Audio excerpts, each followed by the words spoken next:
beauty of modern day cricket is you get to see Pujara, someone like a Pujara and Rishabh Pant playing together, having different approaches, but playing together, building a partnership. Yeah, I genuinely like that's one of my favorite yeah, the favorite pairings that I've seen in Test cricket is Pant and Pujara, because actually you have two guys who have both been criticised for their tempo, just in different ways, and both have a huge amount of kind of self-belief, of stubbornness to stick to their method. And actually when they're batting together, it's a lovely it was a lovely pairing. And of course you also have a right hander and a left hander, so it's works in lots of different ways. I remember in India's great win in Australia 2021, when they were batting together, people said, you've got Pujara batting for a draw at one end and Pant batting for the win. I think talking to so many of the players in the history of Test cricket, you do really get a sense of their kind of pride and their sense of being part of a bigger story than just them.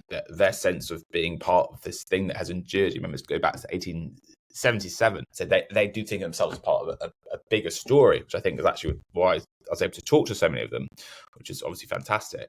And getting a sense of how hard to win a test match like in a test series is. I mean, that is part of Test cricket, what makes Test cricket unique, and actually should be, kind of at the core of how it's promoted going forward. The idea of just how difficult it is, and also the kind of epic quality to it. You have a 5-match series, for example, and that's like a box set. There'll be twists and turns and everything. And of course, most fans are not going to be able to watch every ball, because more than likely with the pace of play, it would, you wouldn't lose that much. Of course, the history of Test cricket is often a 3-day test. So to say, it's always been 5 days, it's just not true historically. So I think 4-day test time is, I think we're at, and that would also really help commercially, because you could have every test from Thursday to Sunday. And the big thing I would like to see above all else, I would like to see 4-day tests come in, but in return, each series in the WTC has to be 3 tests. So you have 3 tests of 4 days each, which is so much better for, say, New Zealand v South Africa than 2 tests of 5 days each.